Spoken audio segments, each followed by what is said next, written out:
Assalamualaikum warahmatullahi wabarakatuh. Nama saya Muhammad Lutfi, mahasiswa Universitas Negeri Semarang, jurusan Pendidikan Sejarah. Pada video kali ini, saya akan menjelaskan mengenai konsep dasar sejarah. Kalian tahu nggak sih apa itu sejarah? Nah, coba kalian lihat masa lalu kalian. Itu juga termasuk sejarah, karena sejarah itu seperti hal, kejadian, atau peristiwa yang terjadi pada masa lalu.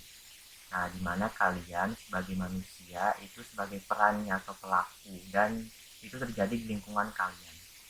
Jadi, kalian pasti paham setelah saya jelaskan tentang sedikit apa itu sejarah ya.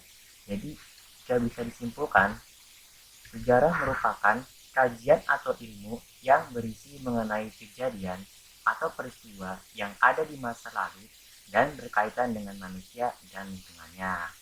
Lalu, apa itu konsep dasar sejarah? Seperti yang saya paparkan di video ini, konsep dasar sejarah adalah sebuah pedoman penting dalam ilmu sejarah untuk mengkaji seluruh aspek kehidupan yang terjadi pada zaman dahulu.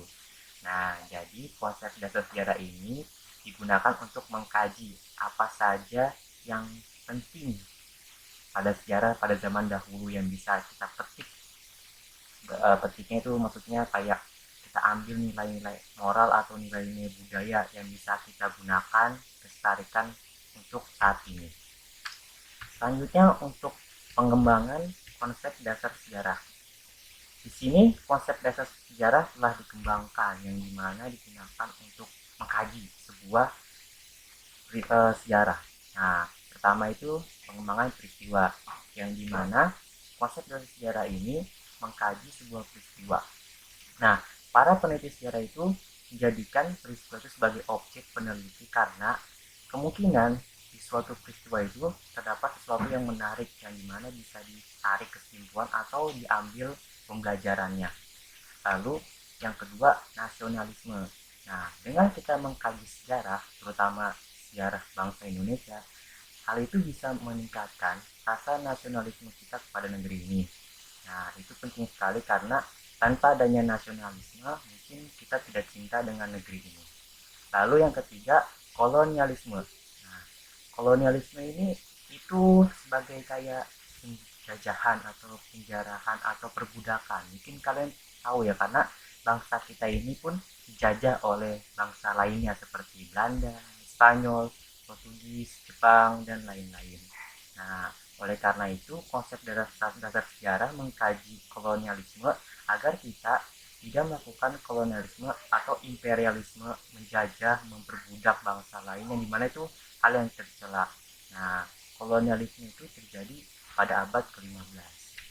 Selanjutnya, revolusi. Revolusi itu seperti perubahan sosial politik suatu negara yang dimana sosial politik sebelumnya itu tidak bisa mengatur suatu negara. Nah, makanya terjadi revolusi dan ini terjadi secara cepat dan besar-besaran. Nah, konsep dasar ini mengkaji bahwa terdapat banyak revolusi yang ada di berbagai negara seperti negara kita ini. Misalkan kita dari Orde Lama, lalu ke Orde Baru, lalu ke masa reformasi.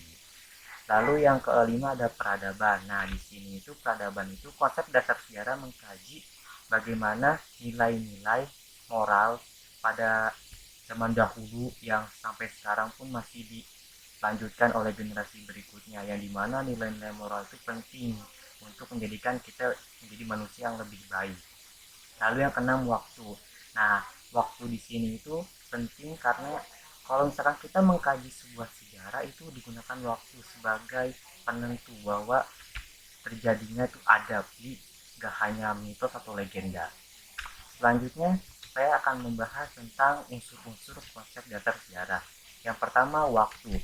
Nah, waktu di sini sangat penting. Seperti yang saya bilang sebelumnya, tanpa adanya keterangan waktu yang jelas, sebuah sejarah tidak bisa dikatakan sejarah.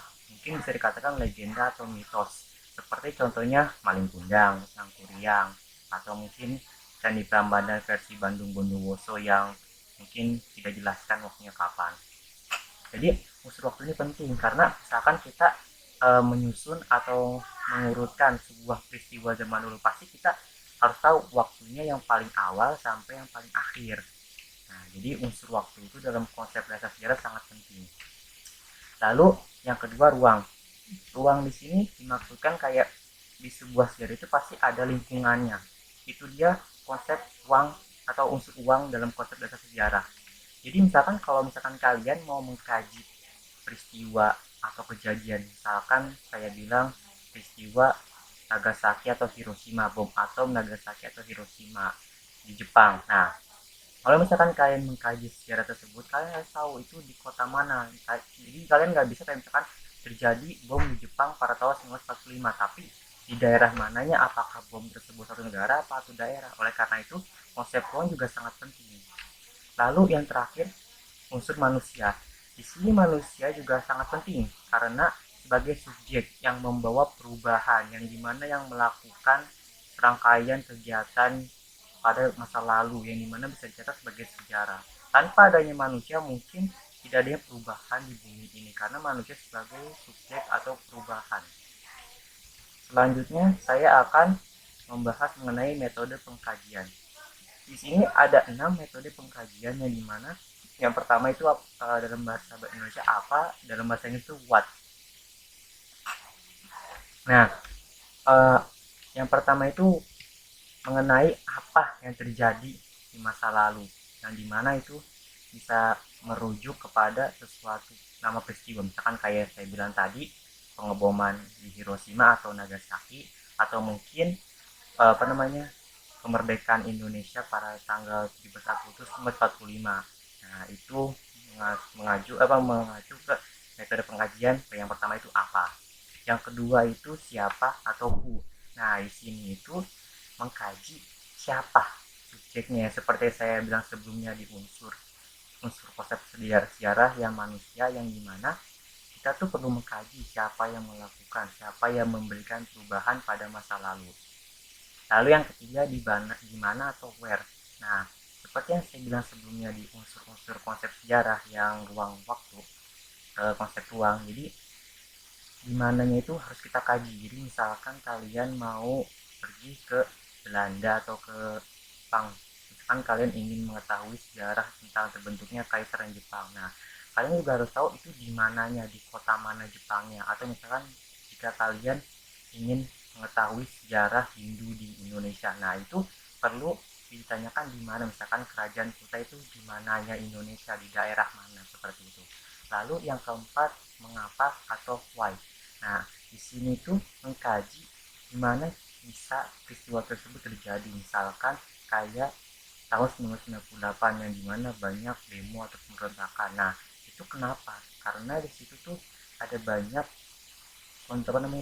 kontra Soeharto itu jadi presiden lagi, yang dimana dia itu sangat diktator, yang dimana dia tidak mau mendengarkan suara rakyat, yang akhirnya rakyat Indonesia pun kesal atau mungkin mulai demo besar-besaran dan rusuh secara besar. Makanya itu masuk ke metode pengkajian keempat, yaitu why, mengapa. Lalu yang kelima itu kapan atau when. Seperti yang saya sebelumnya bilang di unsur ataupun di sebelumnya itu yang tentang waktu. Jadi kita tuh mengkaji sejarah itu juga tahu waktunya. Ya saya bilang sebelumnya tadi, kalau misalkan kalian mengkaji sesuatu yang katanya masa lalu tapi tidak ada tanggal secara pastinya, itu siapa tahu itu hanya legenda atau mitos, yang dimana itu jadinya tidak berguna kalian. Jadi tidak bisa mengkaji sejarah karena legenda atau mitos itu tidak bisa dijadikan sejarah karena hanya satu hal yang nggak bisa, itu yaitu waktu. Lalu yang keenam, how, yang terakhir, atau bagaimana. Nah, jadi di sini tuh kita mengkaji bagaimana peristiwa itu selanjutnya atau bagaimana peristiwa itu terjadi. Jadi misalkan kayak menjelaskan keadaannya, misalkan saat tahun 1998 demo di mana-mana tuh, bagaimana keadaan di situ. Jadi keadaan kacau sekali, di mana-mana rusuh, di mana-mana banyak kacauan, polisi pada bertahan dan terus masa pada rusuh di mana-mana, seperti itu. Jadi misalkan kayak bagaimana bom atom yang jatuh di Hiroshima atau Nagasaki menyentuh tanah di Jepang itu luar biasa. Jadi itu masuk ke metode pengkajian terakhir, yaitu bagaimana atau how. Sekian dari saya, kurang lebihnya saya mohon maaf.